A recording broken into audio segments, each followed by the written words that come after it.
Audio on demand from Vision Christian Media. Coming up today on The Story. I was heading home. I walked out of the school gates and was about to head up to the pedestrian crossing, and I only took one step out the road and I was knocked to the ground, and I looked down at my foot and my foot was a mess, and I then realised I'd been hit by this truck and it had run over my foot. It was fully loaded with sand. The Story. G'day, I'm Jimmy Colfax. Welcome to The Story. An inspiring one for you today from Steve Wilson. At the age of 12, Steve had the lower half of his legs amputated. And of course, this would be a major setback for anyone. But he's gone on to have some amazing achievements in his life. We'll find out his incredible journey of overcoming and resiliency today on The Story. Steve Wilson is chatting with Shelley Scowen. You have had a really interesting life, and I guess you're proof that God can make lemonade out of lemons, and that you and your own determination as well. You've seen some pretty major setbacks in your life, but it's led you into avenues that otherwise you wouldn't have been able to minister in. You're a Paralympic medallist. You've been to Sydney, Athens and Beijing. You've received a Medal of the Order of Australia. You're a husband, a father to 5 kids, and you're the principal of Dalby Christian College. How do you fit it all in? I don't find it hard fitting it all in. They all had their season, but You're right. God's good and gracious, and I count my blessings every day. Yeah.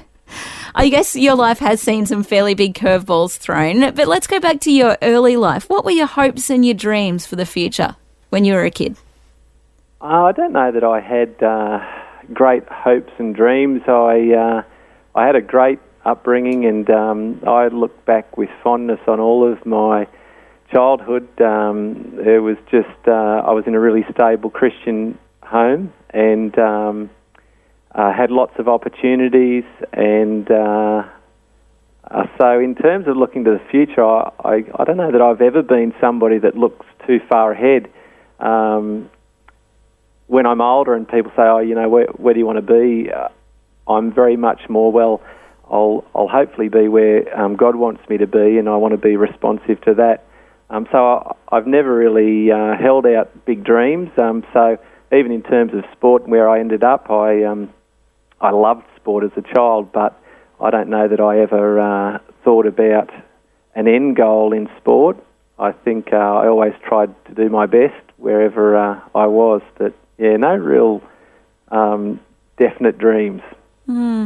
Which is interesting, really, the fact that you have been thrown a few curveballs in your life. It's interesting that it was, I guess, maybe natural in your personality to just kind of roll with the punches then. Yeah, having said that, that was a big setback. I think at the time of the accident I was about 12, and I think a lot of my identity was caught up in sport and what I could do, and I guess my sense of value was that I could do sport well, and in the playing fields and the schoolyard, that was really a bit of an identity. And so when I lost my leg and I was immediately thrown into that category of disabled, it was a big curveball, and took me some time, I think, to really come to terms with it and to, I guess, redefine myself in some ways. It was a case of almost starting over again, and I think I was probably lost for a little while. Yes, but it's gone on to define you again later in life as a Paralympian and a PE teacher and all the rest. Can you describe for us that moment that everything changed when you were 12? Yeah, so I was at a big private school in Sydney, and it was a Thursday afternoon, and I was in the school athletics team, and we were due to compete in the GPS All Schools on the Saturday. And I just finished my last training session, and I was heading home. I walked out of the school gates and was about to head up to the pedestrian crossing, which was to take me across a 4-lane highway.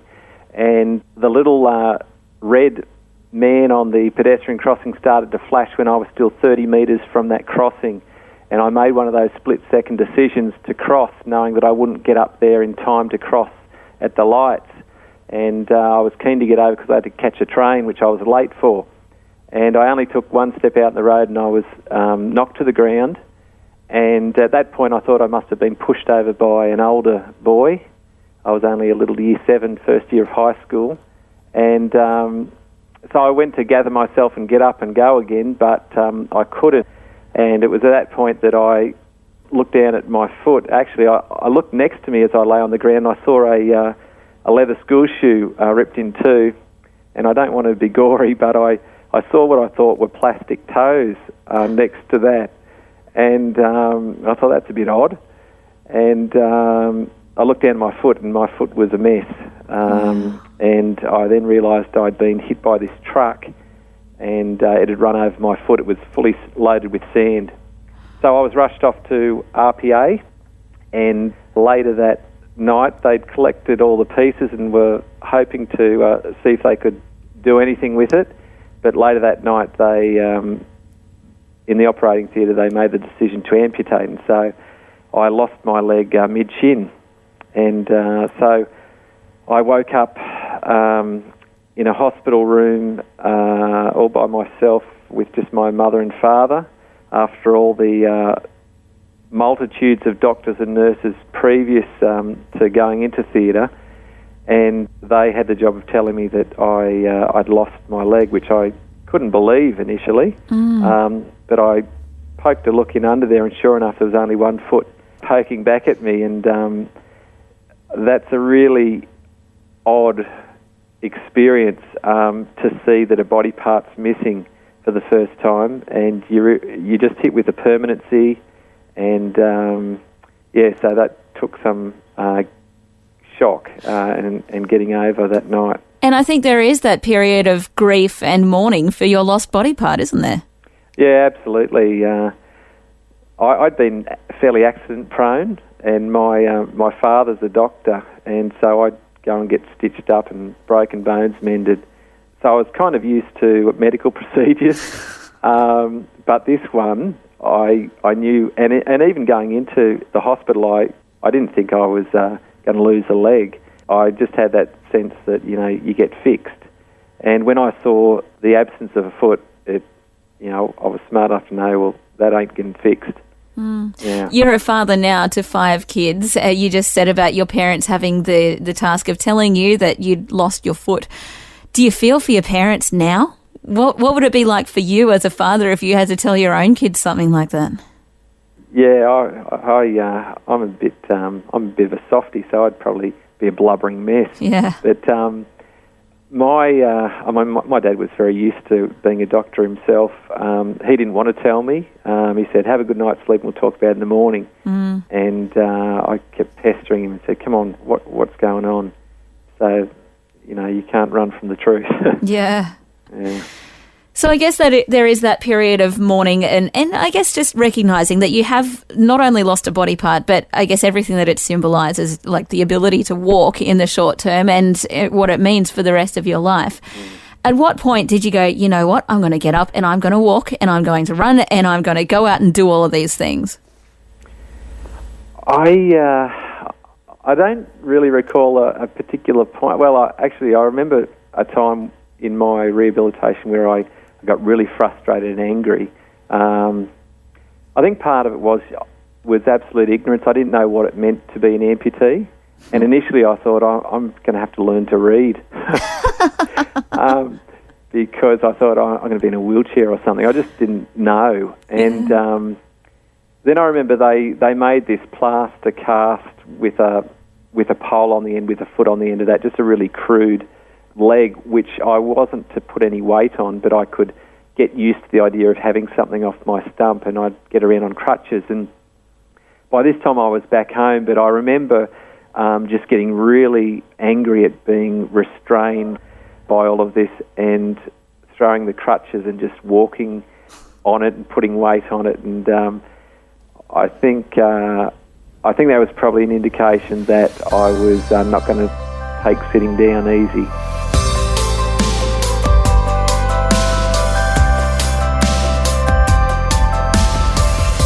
You're listening to The Story. Today we're hearing Paralympic gold medalist and current school principal Steve Wilson share his incredible journey. We'll be back with more soon. The Story. If this program has highlighted something you'd like prayer for, we'd love to pray for you. Call 1-800-PRAY-FOR-ME. That's 1-800-772-936. It's a free call. Or text 0401 132 888.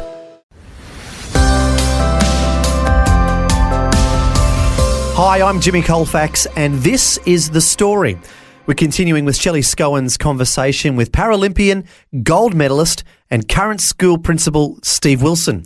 Next, we'll hear how Steve became involved in competing in the Paralympics. Well, after I lost my leg at the age of 12, I think my attitude, once I got a leg made and got up and mobile again, was, you know what, I'm not disabled, and I'll show you all. And through school, I just played able-bodied sport, and I played to quite a high level still.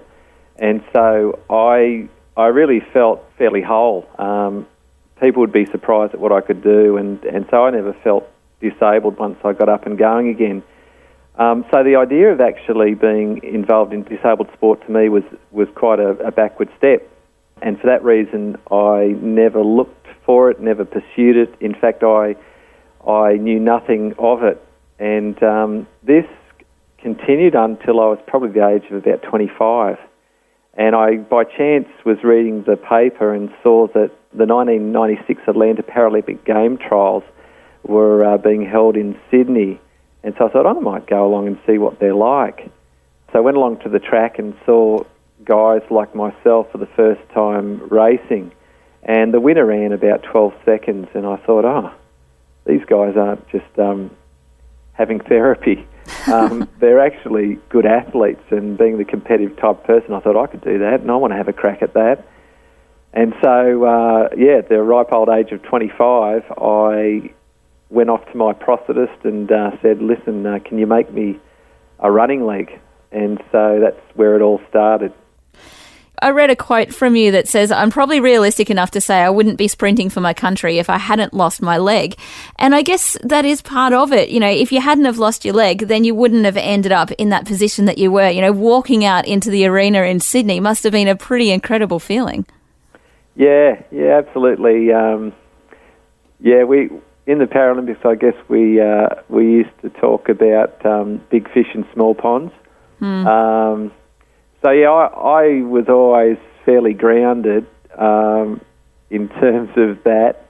And interestingly, I don't think I would have even been interested in competing in the Paralympics for the sake of it. It was more the fact that I was running on my prosthetic, and it was really my disability which I was having to use to a great degree. I wasn't swimming or table tennis or something. But certainly I was competitive, and I really enjoyed just competing. But it was a great opportunity, and I think I'm just blessed. You know, that the thing that I was concerned was going to be my greatest weakness started becoming my biggest strength, and opened so many doors. And I guess that's when you start realising too that maybe God had a reason in letting such bad things happen to you. Yeah, look, back in the hospital, I was visited by an old missionary who had been a Christian principal, interestingly enough. So my whole life story sort of has these interesting connections, but he came in and he was what I thought the most boring visitor I'd had. Whilst everybody was giving me chocolates and electronic games, he gave me a cross-stitch. And it's sitting behind me in my office now, which says, God grant me the serenity to accept the things I cannot change, the courage to change the things I can, and the wisdom to know the difference. And at the time I thought, you know, that's an insult to give a 12-year-old boy a cross-stitch that your wife knitted. But one thing that he said to me was, Stephen, what's happened to you wasn't an accident. It's part of God's plan for your life. And I think he was about the only one that actually spoke something of real significance into my life. Funny that I didn't appreciate it then, but it stuck with me, and I really believe it was God speaking to me in that time, and even though I wasn't really ready to hear it, it was the significant statement. But I I think I left the hospital thinking, you know what, I'm not a victim here. God's got a pathway and a special plan for me, and I need to hope in that and wait on that. So, you know, some people would say, are you angry at God? And I go, no way. You know, this is the special path that God put in my way, and He's blessed me greatly. You have been given a lot of opportunities by the Paralympics. You've been to 3 separate Paralympics meets. Do you think they are catching on a bit more here in Australia? Is there getting to be more and more of a following? I think with every Paralympics that I went to, it built more and more awareness. I think in the early days, people didn't take it very seriously. I think it's almost gone full circle. I remember in the early days when I was running, people were just amazed at how fast I could run, but at the same time they thought the level of competition, it was a bit Mickey Mouse. I think with exposure, with Oscar Pistorius and so on, and I used to race Oscar, people now, I think, I get the sense that when people see me run, they think I've got an unfair advantage now. So it's almost, for me, gone full circle that, so the awareness is certainly greater. I think people's appreciation through exposure to the games and different athletes has increased. Whether there's as much a following, I don't know. I think it's only seen it once every 4 years, but I think the Australian public in general appreciates watching disabled people do well and compete at a high level, and they're appreciative of that.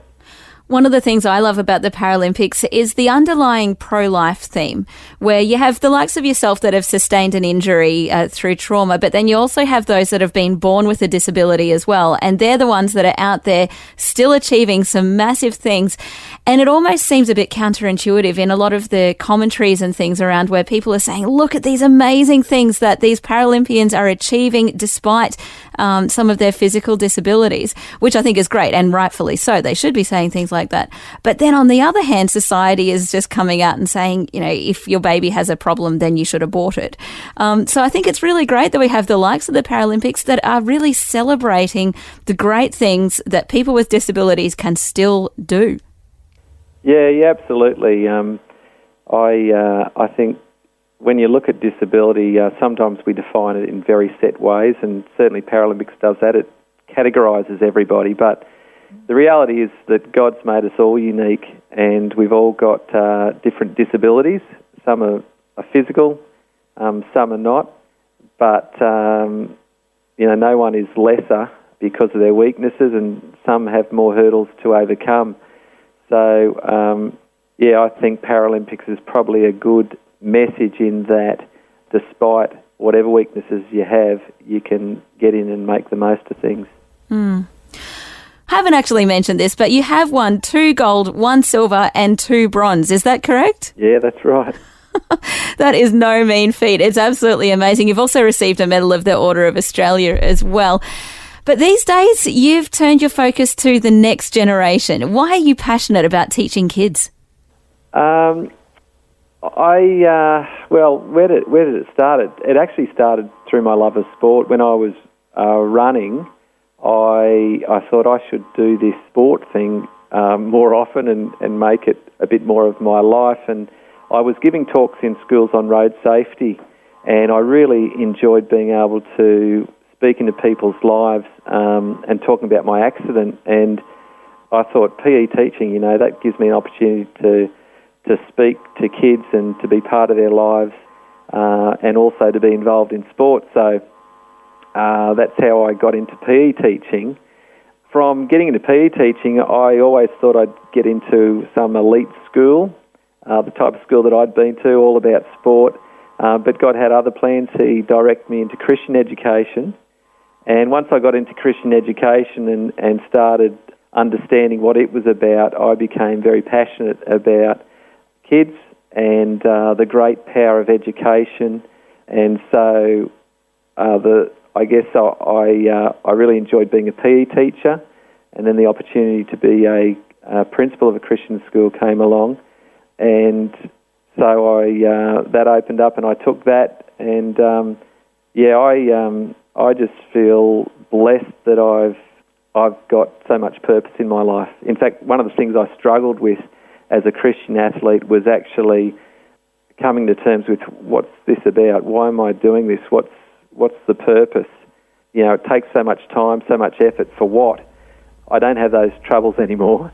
I just feel there's so much value in what I do, and so I just think the raising of children and what they're taught and how they're taught goes a long way to shaping them individually, but also shaping our future as communities. Yeah, and I guess you're setting a great example too, where it is very much a visual thing. I'm sure your students, they would know, and they would probably see occasionally that there is a leg missing, and it's a constant reminder for your students of how you can have weaknesses in life, you can have setbacks, but you can still get on and achieve great things. I think it's great that it's not just a reminder in their brain, but it's something that's very much in front of them every day.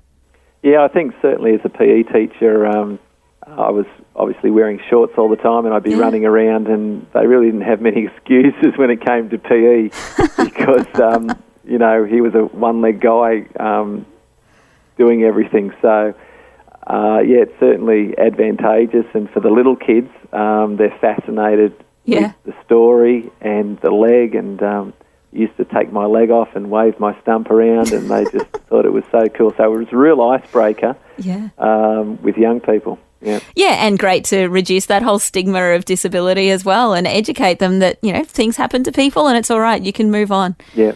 Are your own kids into sport? Yeah, they all love their sport. They're keen on anything they can get their hands on, really. We play touch as a family. My 3 eldest kids and myself play in a mixed team.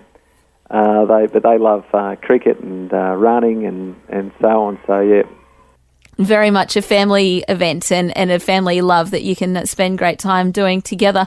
Thanks so much for your time this morning, Steve. Really encouraging, I think, to, realise that it doesn't matter the things that do come into our life. We can continue to serve God in the same way, or maybe in different ways to what we had originally planned.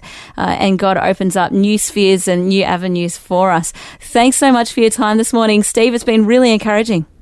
Great. Thanks very much for having me. That was Shelley Scowen chatting with Steve Wilson, school principal at Dalby Christian College in Queensland. And as we heard, Steve is also a Paralympian, a gold medalist, a husband and father to 5 children, and actively involved in his community. Quite an amazing story of overcoming and resiliency. A good example for all of us when setbacks of all shapes and sizes come our way. Well, thanks for joining us. I'm Jimmy Colfax, encouraging you to share your story with someone today. Thanks for taking time to listen to this audio on demand from Vision Christian Media. To find out more about us, go to vision.org.au.